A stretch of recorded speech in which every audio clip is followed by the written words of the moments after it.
취준생 10명 중 7명이 올해 추석 가족 모임에 불참한다고 밝혔습니다.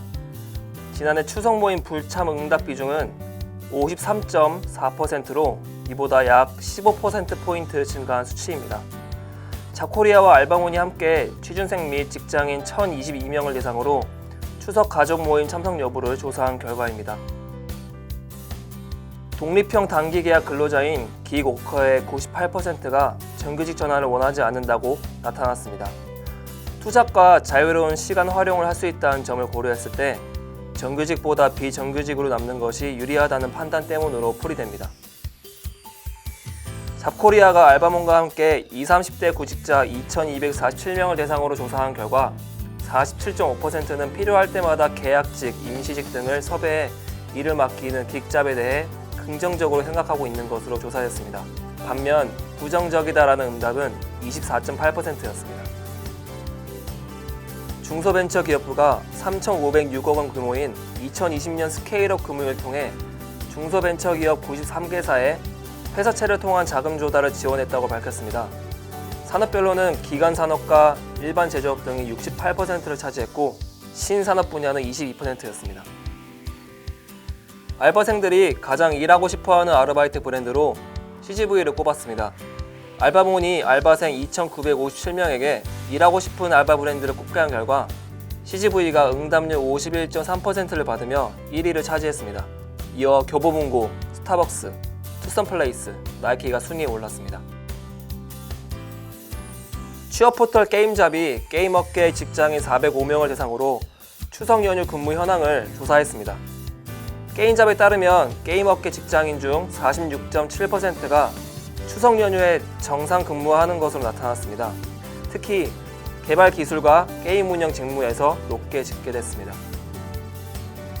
잡코리아가 신규 구직자 1,148명을 대상으로 하반기 구직 활동 현황을 조사한 결과 신입 구직자 15.2%는 하반기 구직을 포기한 것으로 나타났습니다. 이들이 올 하반기 구직을 포기한 가장 큰 이유는 단연 코로나19 때문이었습니다. 고용노동부가 재택근무 도입 절차와 법적 쟁점을 담은 재택근무 종합 매뉴얼을 공개했습니다. 매뉴얼에는 학계 전문가, 기업 관계자 의견뿐만 아니라 국내외 전문 자료 등을 토대로 마련됐습니다. 노동부는 코로나19가 이어지는 상황에서 매뉴얼이 재택근무 활성화에 기여할 수 있을 것으로 기대했습니다. 인하대학교가 고용노동부에서 주관하는 2020년 디지털 핵심 실무 인재 양성 사업에서 인공지능, 빅데이터, 실감형 콘텐츠 등 3개 과정에 최종 선정됐습니다. 박현순 인하대 미래인재개발원장은 구직에 어려움을 겪고 있는 인력을 디지털 신기술 분야 핵심 인재로 양성해 한국형 뉴딜에 기여하겠다고 말했습니다.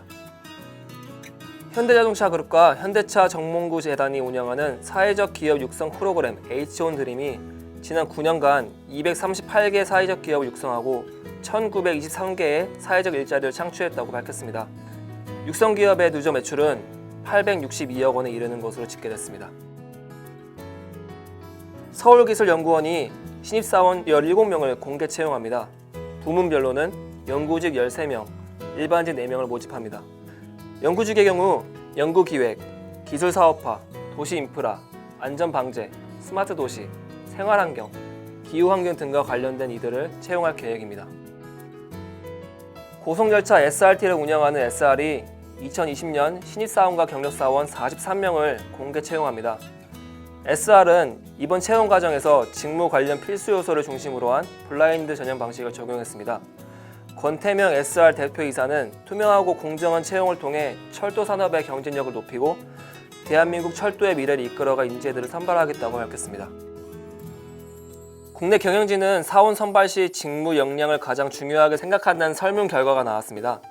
취업 플랫폼 잡플렉스가 경영진 125명을 대상으로 HR 인식에 관해 설문조사한 결과입니다.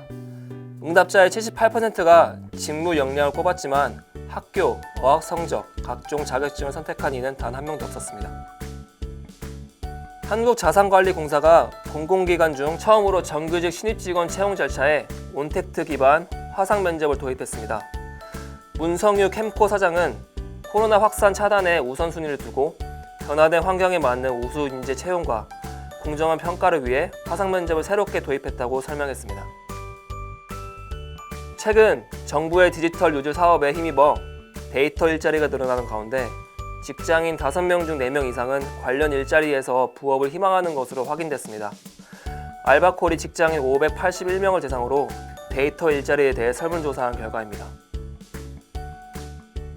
농협은행이 하반기 5급 신입 직원 150명을 채용합니다. 상반기 280여 명을 채용한 데 이어 올해에만 430명 규모로 새로운 직원을 선발했습니다. 농협은행은 디지털 금융 선도 인재 확보와 청년 일자리 창출을 위해 이 같은 규모의 채용에 나선 것이라고 밝혔습니다. 기업 인사 담당자 69.4%가 포스트 코로나 시대에 재택근무가 새로운 일자리 방식으로 정착될 것이라고 답했습니다. 취업포털 자코리아가 국내 기업 288개사의 인사 담당자를 대상으로 조사한 결과입니다. BGF그룹이 하반기 신입사원 공채를 진행합니다.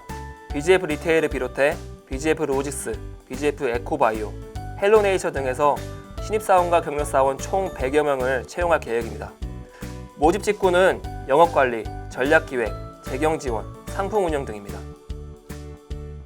서울시 서초구가 AI 데이터 라벨링 전문 인력 양성 과정을 운영합니다.